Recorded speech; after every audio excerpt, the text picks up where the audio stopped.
Hello everyone. Today we will discuss electric field due to a continuous charge distribution. आज हम सतत आवेश वितरण के लिए इलेक्ट्रिक फील्ड के लिए फॉर्मूला डिराइव करेंगे। जो डायग्राम दिया गया है उसमें electric field due to a continuous charge distribution के लिए हमें दिया गया है और चार्ज डिस्ट्रीब्यूशन इस एरिया के अंदर या इस सतह के अंदर पूरी तरीके से वितरित है और इससे कुछ आर डिस्टेंस पे एक पॉइंट P है जो इसके बाहर की तरफ है, वहाँ पे हमें इलेक्ट्रिक फील्ड कैलकुलेट करना है। तो माना कि एक बहुत ही स्मॉल जो एलिमेंट है DQ जो है चार्ज रीजन के अंदर है। The electric field at the point P at a distance R from the charge DQ is given by, तो जो फॉर्मूला है E का KQ upon R square R cap से हम लिखेंगे DE is equal to 1/4 pi epsilon naught DQ upon R square R cap. यहाँ पे R cap जो है यूनिट वेक्टर है और the charge distribution of the body may be considered to be composed of large number of such infinite stimuli small elements. यानी ये जो area या जो चार्ज डिस्ट्रीब्यूशन हमने दिया है उसको बहुत सारे जो छोटे छोटे जो चार्ज डिस्ट्रीब्यूशन है स्मॉल एलिमेंट्स है उनसे मिलकर बना हुआ मान सकते हैं। तो हमने एक पॉइंट P के ऊपर जो स्मॉल चार्ज है DQ उसके कारण इलेक्ट्रिक फील्ड इक्वेशन नंबर 1 में दिया है। तो अब इस पूरे चार्ज डिस्ट्रीब्यूशन के कारण जो इलेक्ट्रिक फील्ड होगा वो हम सुपरपोजिशन प्रिंसिपल से ज्ञात कर सकते हैं। According to the principle of superposition the resultant electric field will be the sum of electric field due to all the elements of the charge body. It means E is equal to summation of DE, तो 1/4 pi epsilon naught और summation DQ upon R square R cap. ये equation number 2। For the continuous charge distribution of the body the sum may be changed to an integral. So equation number 2 can be changed in equation number 3 as 1/4 pi epsilon naught integrate dq upon r square r cap. The region over which the charge is continuous distributed may be in the form of a line, an area or a volume.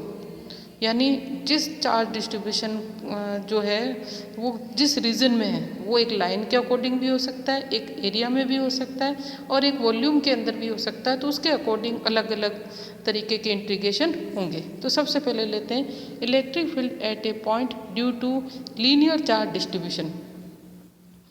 यानी अगर जो charge है वो एक line के रूप में distributed है या एक तार के ऊपर है तो उस समय उसके कारण किसी एक्सटर्नल पॉइंट पे हमें इलेक्ट्रिक फील्ड कैलकुलेट करना हो तो हम किस तरीके से करेंगे, आइए देखते हैं।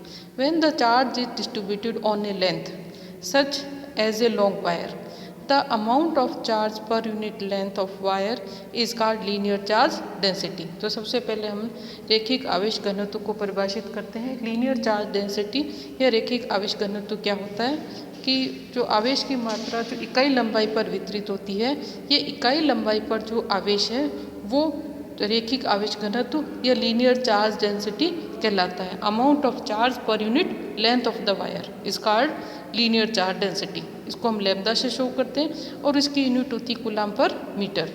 तो यूनिट लेंथ के कारण जो चार्ज है वो लैम्बडा है, तो डीएल लेंथ के चार्ज होगा लैम्बडा DL और इस लैम्बडा DL चार्ज के कारण एक्सटर्नल पॉइंट P पर इलेक्ट्रिक फील्ड जब हम कैलकुलेट करेंगे तो वो होगा 1/4 pi epsilon not lambda DL upon R square R cap. तो इस पूरी वायर के कारण, इस पूरी लंबाई L लंबाई के तार के कारण जो इलेक्ट्रिक फील्ड होगा P पर, क्योंकि कंटिन्यूस चार्ज डिस्ट्रीब्यूशन है तो इसको इंटीग्रेट कर लेंगे और E is equal to 1/4 pi epsilon naught integral lambda DL upon R square R cap. ये हम जो इक्वेशन है वो हमें एक लीनियर चार्ज डेंसिटी के रूप में electric field due to a continuous wire के कारण इलेक्ट्रिक फील्ड का फॉर्मूला देता है। दूसरा हम निकालते हैं electric field at a point due to a surface charge distribution. तो डायग्राम में वो एक सरफेस चार्ज डिस्ट्रीब्यूशन के लिए दिया गया है जिसमें एक स्मॉल एरिया हमने DS लिया है और इसमें एक्सटर्नल पॉइंट P पर इलेक्ट्रिक फील्ड अगर हम ज्ञात करते हैं तो फिर इस पूरे चार्ज डिस्ट्रीब्यूशन के कारण इंटीग्रेट करके हम इलेक्ट्रिक फील्ड ज्ञात करेंगे। When the charge is spread over a surface the charge per unit area of the surface is called surface charge density. इसको सिग्मा से शो करते हैं और sigma is equal to surface charge density और इसकी unit होती है coulomb per metre square. If ds is an infinitesimally small area of its charged surface then the charge on the ds area will be sigma ds। यानी एकांक या unit area के लिए जो चार्ज है वो सिग्मा है, तो ds एरिया के लिए sigma ds। Hence the electric field E due to a charged surface is given by, integrate कर लेंगे तो 1/4 pi epsilon naught integration over surface S sigma ds upon r square r cap. इसी तरीके से अब हम निकालते हैं electric field due to a volume charge distribution. यानी अगर जो चार्ज है वो एक आयतन के अंदर, एक वॉल्यूम के अंदर वितरित है, तो उसके कारण किसी एक्सटर्नल पॉइंट पर हम इलेक्ट्रिक फील्ड कैसे ज्ञात करेंगे। तो एक स्मॉल वॉल्यूम एलिमेंट के कारण इलेक्ट्रिक फील्ड ज्ञात कर लेते हैं और फिर उसका इंटीग्रेशन करके पूरे वॉल्यूम के कारण इंटीग्रेशन करके हम इलेक्ट्रिक फील्ड ज्ञात कर सकते हैं। When the charge is distributed continuously in the volume of a body, then the amount of charge per unit volume is called volume charge density और इसको रो से शो करते हैं और इसकी यूनिट होती है कूलाम पर मीटर क्यूब। तो अगर हम एक स्मॉल वॉल्यूम एलिमेंट लें dv तो उसके ऊपर जो है चार्ज dq होगा और dq की वैल्यू रो dv।